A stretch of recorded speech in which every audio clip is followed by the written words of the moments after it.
तो फाइनली 3 दिनों के बाद अमृतसर को अलविदा कहने का वक्त आ गया है और अब यहाँ से कूच करने वाले हैं दिल्ली की तरफ। और अमृतसर से एक स्पेशल ट्रेन लेने की सोची, पर ट्रेन की टाइमिंग बहुत ही खराब है, सुबह के 5 बजे। इसके लिए सुबह 4:30 बजे स्टेशन पे आना पड़ा।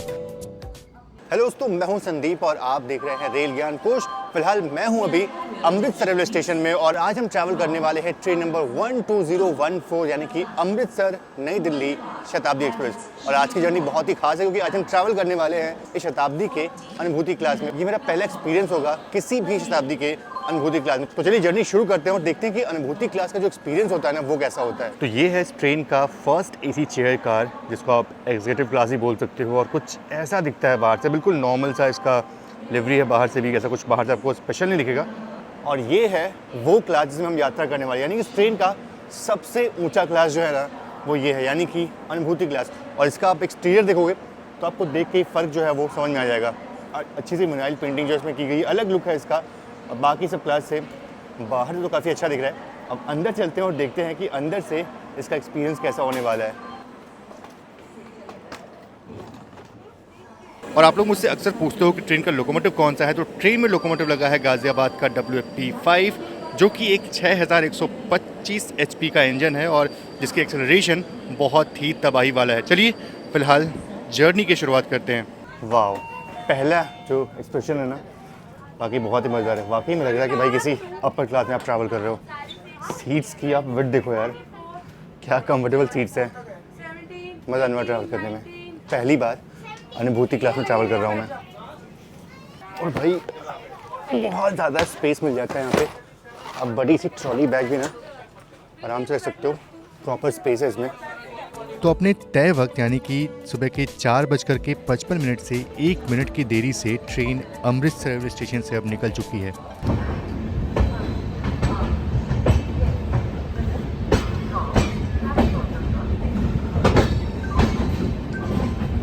ठंड बहुत है तो अभी अंदर चलते हैं और गेट बंद कर देते हैं। तो ट्रेन में अंदर बैठते ही सबसे पहले आपको ना पानी की बोतल जो है वो मिल जाती है और चाय भी। तो बस पहुंचने वाले हैं अपने जर्नी के पहले हॉल्ट यानी कि ब्यास। और ब्यास स्टेशन के तुरंत बाद ना बहुत ही खूबसूरत ब्यास नदी जो है वो आती है, लेकिन थोड़ा अंधेरा है तो पता नहीं आपको ठीक से दिखा पाऊंगा नहीं, लेकिन कोशिश ज़रूर से करते हैं। चलिए ब्यास का अराइवल जो है वो लेते हैं। तो मैं आगे बढ़ने से पहले मैं बात करना चाहता हूँ ट्रेनमैन के बारे में, जो कि एक ऑथोराइज बुकिंग पार्टनर है IRCTC का।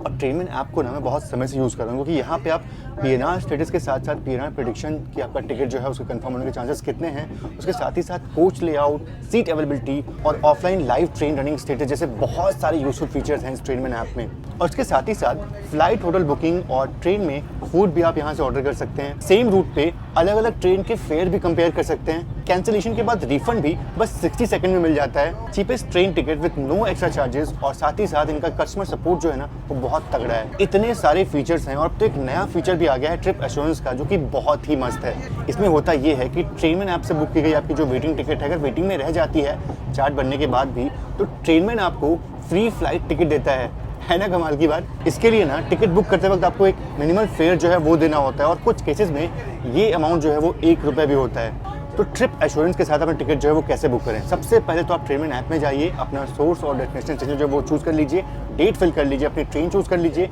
और आपकी जो वेटिंग टिकट है उसको बुक करते वक्त जो ट्रिप एश्योरेंस का फीचर है ना उस पर आप येस कर दीजिए। तो बस हो गई आपकी ट्रिप एश्योर्ड। और अगर आपकी टिकट जो है वो चार्ट बनने के बाद कंफर्म नहीं होती है तो ट्रेनमैन आपको फ्री फ्लाइट टिकट जो है वो देने वाले हैं। और हाँ, टिकट बुक करते वक्त अगर आप मेरा कोड ज्ञान 200 करते हैं ना तो आपको ₹200 आपके ट्रेनमैन वॉलेट में मिल जाएंगे। और अगर आप ट्रेनमैन ऐप को रेफर करते हैं अपने दोस्तों से तो आपको ₹10,000 तक का जो अमाउंट है आपके ट्रेनमैन वॉलेट में मिल सकता है। तो डिस्क्रिप्शन बॉक्स में मैंने लिंक दे दिया है। इतने सारे फीचर हैं इस एप्लीकेशन में, तो एक बार इंस्टॉल करना तो बनता ही है। आप सभी का बहुत बहुत धन्यवाद।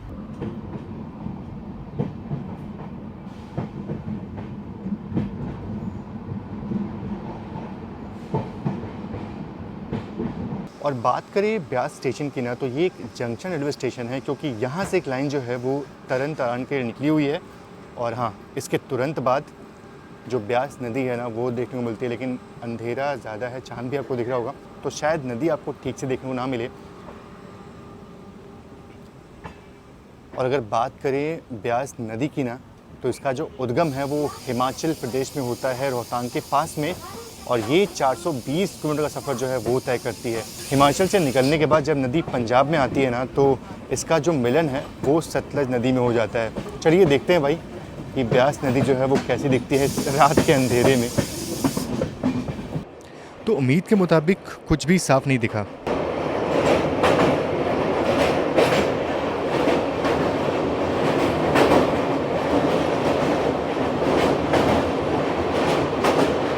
वैसे चाय और कॉफ़ी दोनों का ऑप्शन आपको मिल जाता है, तो आपको भी चूज़ कर सकते हो। पर मैंने जो है वो कॉफ़ी को ऑप्ट किया, क्योंकि चाय तो भाई वैसी लगती है। तो भाई सुबह के 6 बज रहे हैं और पहुंच रहे हैं जालंधर सिटी जंक्शन।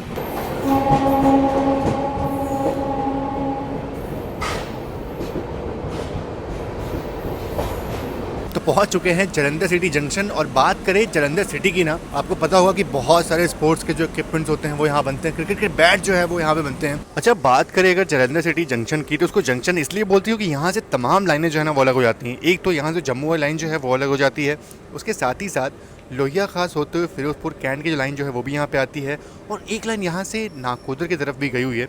तो इसलिए जालंधर सिटी को जंक्शन जो है वो बोलते हैं।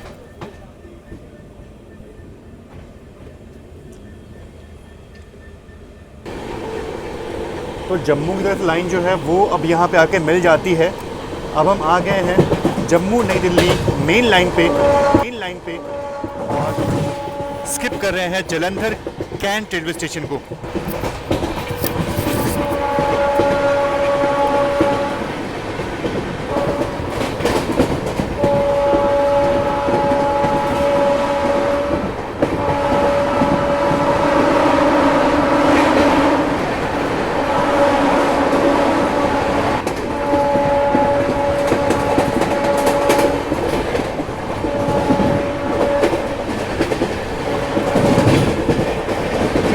स्टेशन का स्किप तो बहुत ही अच्छा हुआ, पर दिक्कत ये है कि अभी भी सिर्फ 6 बज रहे हैं और ठंड का मौसम है, तो अभी भी सनराइज़ जो है वो ठीक से हुआ नहीं है।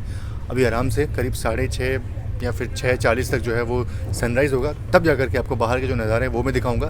फ़िलहाल थोड़ा सा बैठते हैं सीट पे भाई, अनुभूति में हमने टिकट की है तो बहुत अनुभूति का जो अनुभूति है वो कर लेते हैं। तो अभी ना सुबह के 6:40 का वक्त हुआ है और हल्की हल्की जो सूरज की लालिमा जो है ना वो दिख रही है, मतलब कि सनराइज़ बस होने वाला है।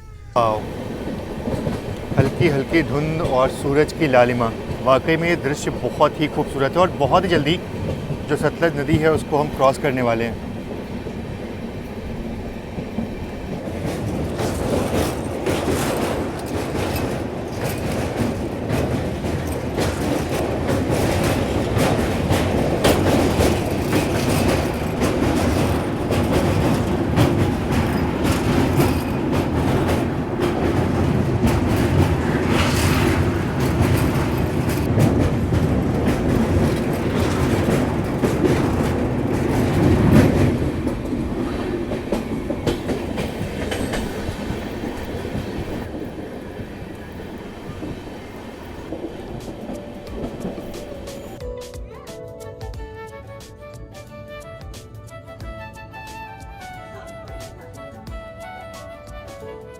तो बात करें अनुभूति क्लास की ना, तो यहाँ पे आपको चार्जिंग सॉकेट जो है आपकी सीट के पास मिल जाते हैं। 2 यूएसबी पोर्ट मिल जाते हैं आपके फ़ोन चार्जिंग के लिए।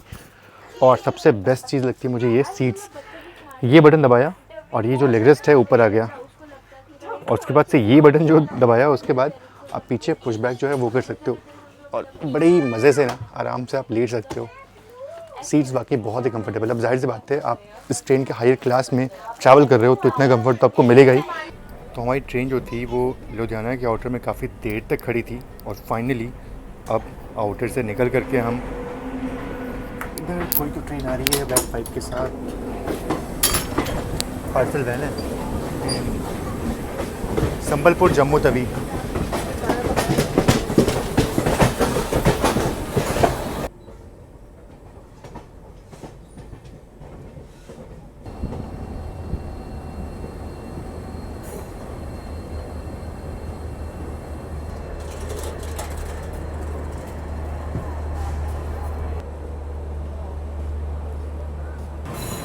और सामने खड़ी है धनबाद फिरोजपुर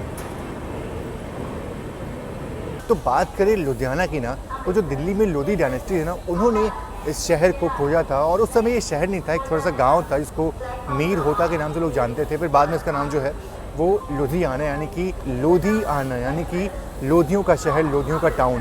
तो उसके बाद से नाम जो है वो चेंज हुआ। और बात करें लुधियाना की, तो ये बहुत ही बड़ा मैन्युफैक्चरिंग हब है। इसको मैनचेस्टर ऑफ पंजाब भी लोग बोलते हैं।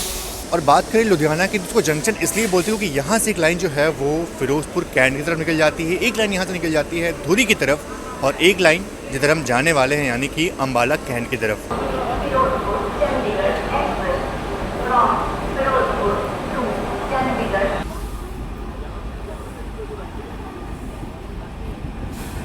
और मैं ये तो बताना भूल ही गया कि यहाँ से ना एक लाइन चंडीगढ़ के भी निकल जाती है। तो एक तरह से बहुत ही बड़ा जंक्शन है लुधियाना।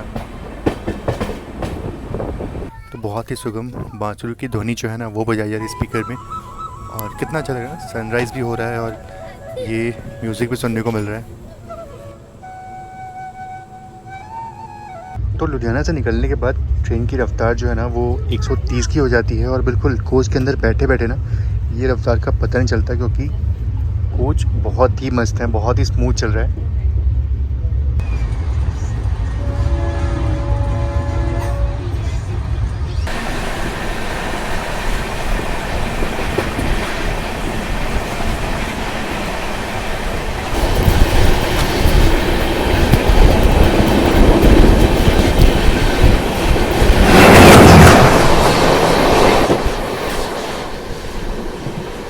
और करीब सुबह के 8 बजे ट्रेन सरहिंद जंक्शन पहुंच जाती है। और ये जंक्शन इसलिए क्योंकि यहाँ से मोरिंदा के लिए एक लाइन निकल जाती है। और इस ठंड में हल्की सही पर थोड़ी धूप खाने के लिए मैं बाहर चला आया। हमने ना कॉफ़ी जो है वो मंगवाई थी, क्योंकि इससे पहले जो कॉफ़ी थी वो ख़राब थी। वैसे ट्रेन में आप मंगा सकते हो, अगर आप इस क्लास में सफ़र करते हो ना तो आप चीज़ें मंगा सकते हो। फिलहाल हमने कॉफ़ी जो है वो मंगाई, और ये कॉफ़ी थोड़ी सी अच्छी लग रही है। ये कॉफ़ी है। इससे पहले वाली कॉफ़ी ना जो हमने बनाई थी वो वाहियात थी।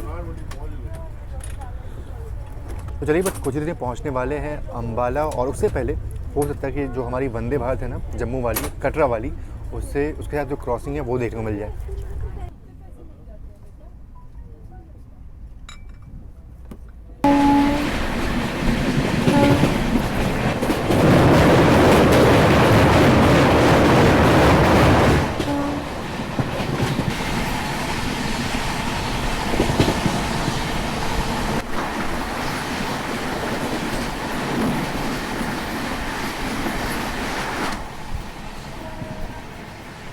और पैसेंजर्स को ब्रेकफास्ट सर्व किया जाना है, पर हम तो अभी अम्बाला के बाद ब्रेकफास्ट करेंगे। पर उससे पहले अम्बाला सिटी का ये स्किप देख लें।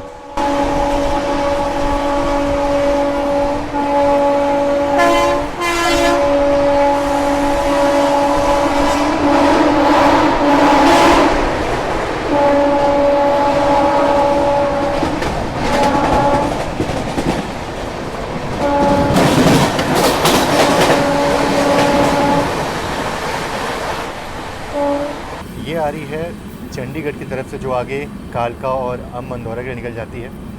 तो ये लाइन अभी यहाँ पे हमसे मिल रही है। और इसी रूट पे जो हमारी दूसरी वंदे भारत है, यानी कि अमंदौरा नई दिल्ली, वो इसी तरफ निकल जाती है। और यहाँ हमें ऊना जनशताब्दी मिल जाती है, जिसका हमारे साथ ही अम्बाला कैंट पे अराइवल हो रहा है।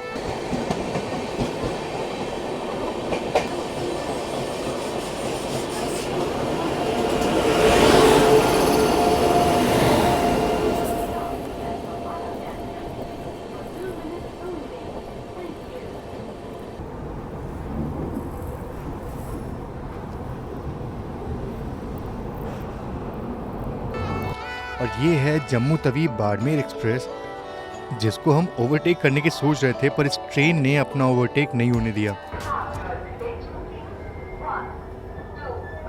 तो वक्त हो चुका है 8:48 और पहुंच चुके हैं अम्बाला कैंट। वैसे यहाँ पहुंचने का सही समय था ना, वो था 8:32। और इधर जम्मू तवी बाड़मेर जो है वो निकल चुकी है हमारे रहती।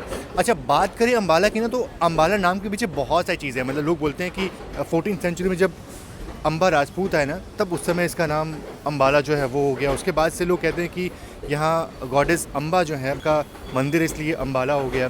और ये भी तर्क आता है कि अम्बाला यानी कि आम का विलेज, यानी बहुत सारे यहाँ पे आम के पेड़ थे इसलिए इसको अम्बाला बोलते हैं। ऐसे बहुत सारे तर्क है जिनमें पता नहीं कौन सा सही है कौन सा गलत है, लेकिन हाँ एक चीज़ बिल्कुल सही है, वो ये कि अम्बाला को जंक्शन इसलिए कहते हैं क्योंकि यहाँ से चंडीगढ़ की लाइन जो है वो अलग होती है, यहाँ से लखनऊ सहारनपुर की लाइन जो है अलग होती है, जिधर ये जम्मू तवी बाड़मेर जा रही है, और यहाँ से एक लाइन निकल जाती है सीधे जिधर हम जाने वाले हैं यानी कि पानीपत दिल्ली की तरफ, तो इसलिए अम्बाला को जंक्शन बोलते हैं।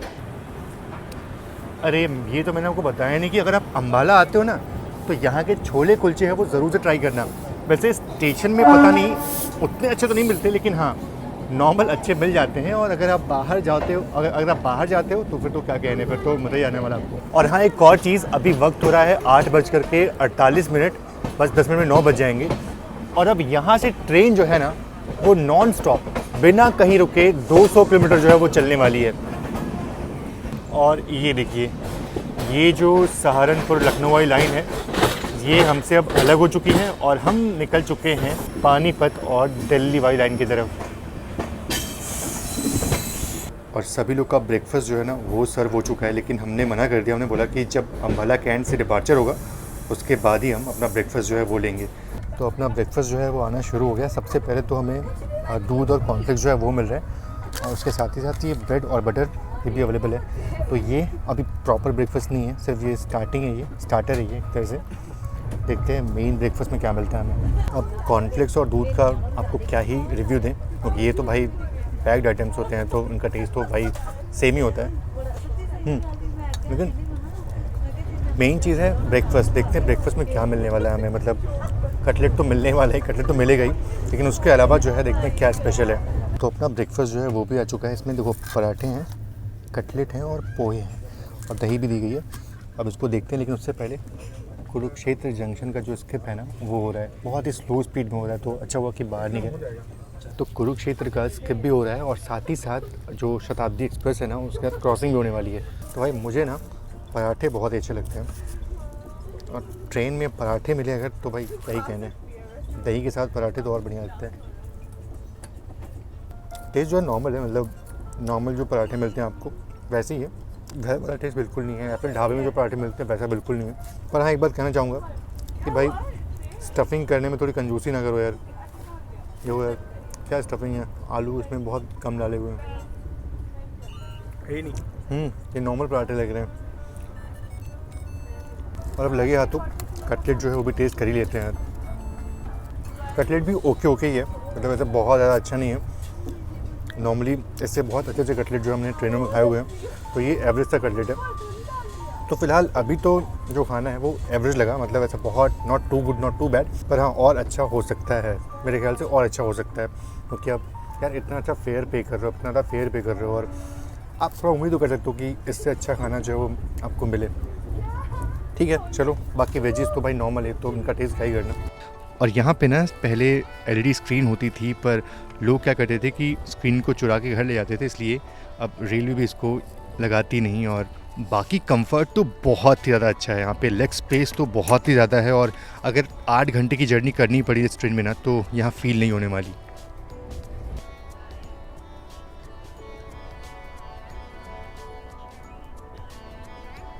और सोनीपत स्टेशन को फ़िलहाल स्किप कर रहे हैं, और वो भी 130 की रफ्तार में।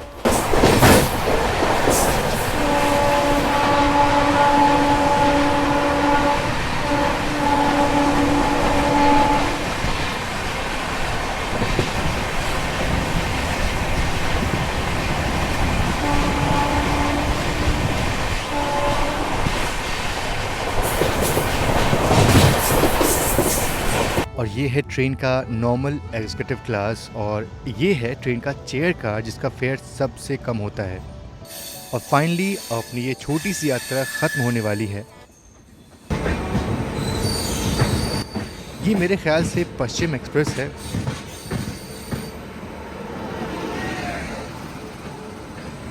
जी हाँ, ये वही है।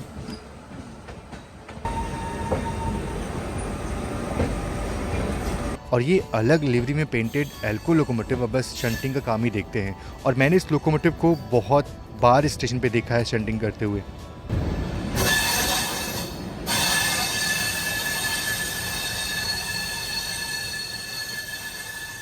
अच्छा, एक चीज़ तो मैं कहना चाहूँगा कि ट्रेनों में बायो टॉयलेट्स होने के बाद ना, लगने के बाद ना, जो प्लेटफॉर्म्स है और जो ट्रैक्स है ना, बहुत ही साफ़ रहने लगे। अदरवाइज़ आज से अगर 10 साल पहले की बात करूँ ना, तो ये जितना साफ़ अभी दिख रहा है ना आपको, ये प्लेटफॉर्म, ये ट्रैक्स, ये उतने साफ़ होते नहीं थे। और आप में से बहुत लोग जो हैं वो मुझसे इत्तेफाक भी रखते होंगे कि बिल्कुल ऐसा होता था पहले, लेकिन अभी देखो कितना साफ़ सुथरा ट्रैक जो है वो दिखता है हमें। तो फाइनली अपनी 450 किलोमीटर की जर्नी जो है वो यहाँ पे ख़त्म होती है। इनका भी मिक्स रिएक्शन था खाने को लेकर के। बाकी जर्नी कैसी थी? जर्नी काफ़ी बढ़िया थी, गाड़ी साफ़ सुथरी है, स्टाफ वगैरह काफ़ी बढ़िया है। बस खाने को लेके जितनी उम्मीद लेके हम चढ़े थे ना कि शताब्दी एक्सप्रेस का खाना है, उस पर खरी नहीं उतरी है। खाना तो ओके था, नॉनवेज का ऑमलेट अच्छा था बट कटलेट मुझे कच्चा लगा पर्सनली, बाकी का मुझे पता नहीं। बट एक्स्ट्रा देने से मना कर रहे थे क्या? नहीं, खाना एक्स्ट्रा सब पैसेंजर्स को दे रहे थे, कोई चाय कॉफ़ी मांग रहा था उनको भी दे रहे थे। स्टाफ अच्छा है बट खाने में थोड़ा इंप्रूवमेंट मुझे लगा करना चाहिए। भाई आपका तो रिव्यू जान ही लिया मैंने बैठे बैठे ही सब। तो ओवरऑल सबका जो रिएक्शन है, सबका मिक्स रिएक्शन है खाने को लेकर के। बाकी जर्नी कंफर्टेबल थी, 6 घंटे में हमने जर्नी पूरी की। तो चलिए मिलते हैं आपसे एक नए व्लॉग में। तब तक के लिए आप सभी का एक और चीज़ बोलना चाहूँगा, अनुभूति क्लास में पहला एक्सपीरियंस है मेरा, जो कि काफ़ी अच्छा लगा, बढ़िया लगा, कंफर्टेबल था। लेकिन मैं यही प्रेफर करूँगा कि अगर आप हल्का सा भी कंफर्ट में अगर कॉम्प्रोमाइज़ कर सकते हो तो चेयर कार में आप आ सकते हो, पैसा बचा सकते हो अपना। चलो फिलहाल इस वीडियो में इतने, बाकी मिलते हैं आपसे नेक्स्ट व्लॉग में। तब तक आप सभी का बहुत बहुत धन्यवाद। जय Hind and God bless you all. और हाँ, ट्रेनमैन को एक बार ज़रूर सब चेकआउट करना, डिस्क्रिप्शन बॉक्स में आपको लिंक मिल जाएगी। Thank you.